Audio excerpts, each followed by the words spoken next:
जी दरअसल कहना ये है, बिना कोई तनकीद के, बिना कोई बातों के ये बात कहनी है कि चलो अल्हम्दुलिल्लाह मजलिस इत्तेहादुल मुस्लिमीन जैसे चाह रही थी, बिहार में वैसे कामयाबी हो गई। अब कामयाबी तो हो गई, अल्लाह के तुफैल आपको जो है कामयाबी मिली है।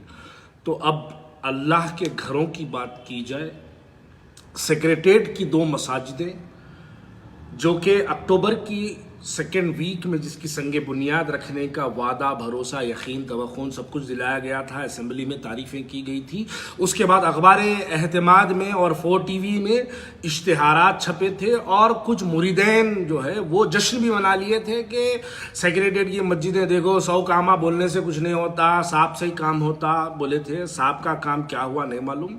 साहब सेक्रेटेरिएट के लिए बिहार में बहुत परेशान थे, सेक्रेटेरिएट की मस्जिदों को लेके। साहब, मैं समझ रहा था कि शायद साहब जो है सेक्रेटेरिएट की मस्जिदों के बारे में बिहार में यकीनन बोलेंगे, लेकिन वो शायद भूल गए थे साहब। अब वो जरा याद दिलाने का है साहब को कि अक्टूबर की सेकेंड वीक हो गई है, सेक्रेटेरिएट की मसाजिदों की आगाज़, तामीर, संगे बुनियाद यकीनन की जाना चाहिए।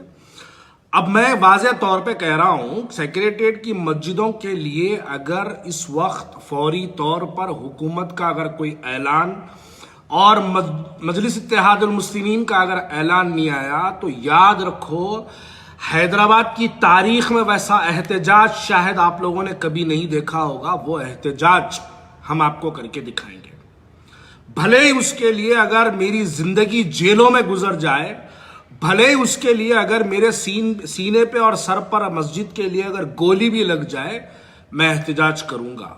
और इतना बड़ा एहतजाज करूंगा कि आप लोगों के कपड़ों में से पसीना निकल जाना। पूरा हिंदुस्तान याद रखना, 2 मस्जिदों के लिए हैदराबाद में इतना बड़ा हंगामा कर डाले हैदराबादियां बोल के। ये एहतजाज यकीनन हम करेंगे।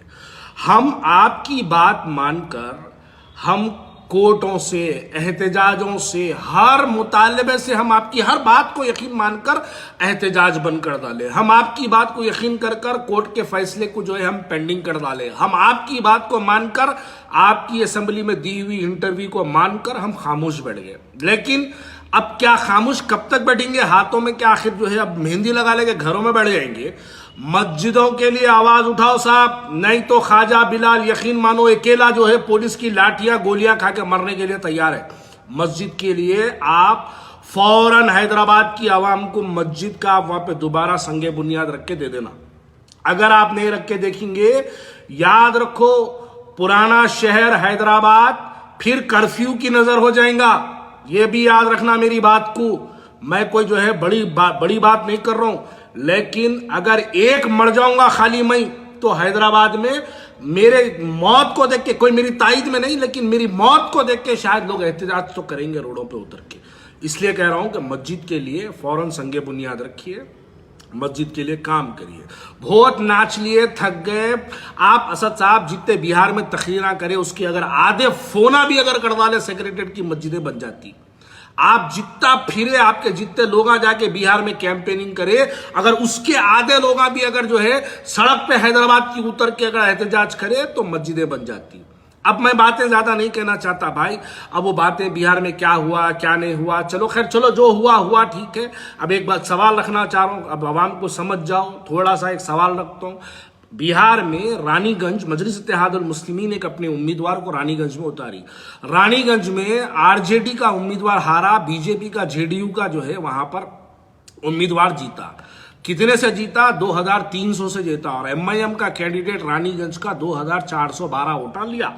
अब वो 2412 वोटा काटा, इस वास्ते बीजेपी का एक एमएलए जीत गया रानीगंज से। अगर आप अपना कैंडिडेट नहीं उतारते, अगर आप 2412 वोटा अगर नहीं लेते, तो आरजेडी को कम से कम एक तो एमएलए का इजाफा होता।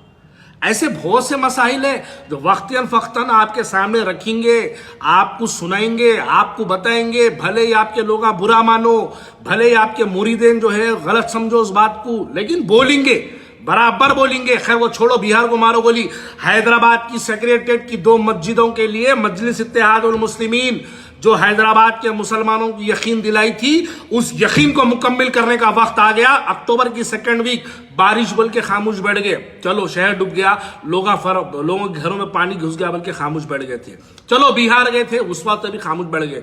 अब तो दावता खा रहे, नाच लिए, पटाखे फोड़ लिए, फूला पहन लिए, उतरो सड़कों पे, मस्जिद के लिए एहतजाज करो। अब क्या मस्जिद के लिए भी एहतजाज मुश्ताक मलिक करना? अब मस्जिद के लिए भी एहतजाज सिर्फ हम ही करना? हम सब कुछ करेंगे। मैं खासतौर पर कर रहा हूं, सुप्रीम कोर्ट तक जाके 30 लाख रुपए का खर्चा करके सुप्रीम कोर्ट में पिटीशन डाला। दूसरे दिन आप चीफ मिनिस्टर से मुलाकात करें, मुलाकात करने के बाद असेंबली में भरोसा दिलाए तो हम ये समझे कि चलो अब तो कम से कम जो है मस्जिद दोबारा उसी जगह संगे बुनियाद रखी जाएगी। लेकिन आज तक उस वादे को मुकम्मिल नहीं हुआ। असद साहब एक ट्वीट नहीं करते, असद साहब एक बात नहीं करते, मजलिस इत्तेहादुल मुस्लिमीन का कोई एक रुकन एक बात नहीं करता। अक्टूबर का सेकंड वीक हो गया और मस्जिद की जो है संगे बुनियाद नहीं रखे। क्यों नहीं रखे साहब? आप बिहार में बिजी थे, चलो ठीक है, मुबारक आपको। 5 जीत गए, अब अच्छा है, चलो रख लो बाजू में, उसको आप सजा के रख लो, जैसे 7 को सजा के रख लिए और 5 को भी रख लो। आप हुकूमत तो नहीं बन सकी बिहार में बीजेपी की, यानी तेजस्वी की, उसके लिए भी मुबारक आपको। आप जो चाह रहे थे, आपका मकसद मुकम्मिल हो गया। लेकिन अब मैं कह रहा हूं सेक्रेटरीट की मस्जिदों के लिए फौरन हैदराबाद की आवाम को आप जैसे यकीन दिलाए थे, जैसे आपके वालिद मोहतरम 1992 में सेक्रेटरी बाबरी मस्जिद का भरोसा दिलाए थे, वैसी भी भरोसा फिर एक मर्तबा आप अक्टूबर में रखते संगे बुनियाद बोले थे, लेकिन आज तक उसकी संगे बुनियाद नहीं रखी गई। फौरी तौर पर मजलिस इत्तेहादुल मुस्लिमीन को इस बात का ऐलान करना चाहिए कि 2 मस्जिदें जो इल्लीगल हमारी मस्जिदों को डिमोलिश किया गया, शहीद कर दिया गया, तोड़ दिया गया, डायनामाइट्स लगा के हमारी मस्जिद को उड़ा दिया गया, फौरन उस मस्जिद की संगे बुनियाद 2 मस्जिदों की उसी जगह पे संगे बुनियाद रखना चाहिए और इसका यकीन भरोसा हैदराबाद की आवाम को दिलाना चाहिए। शुक्रिया बहुत।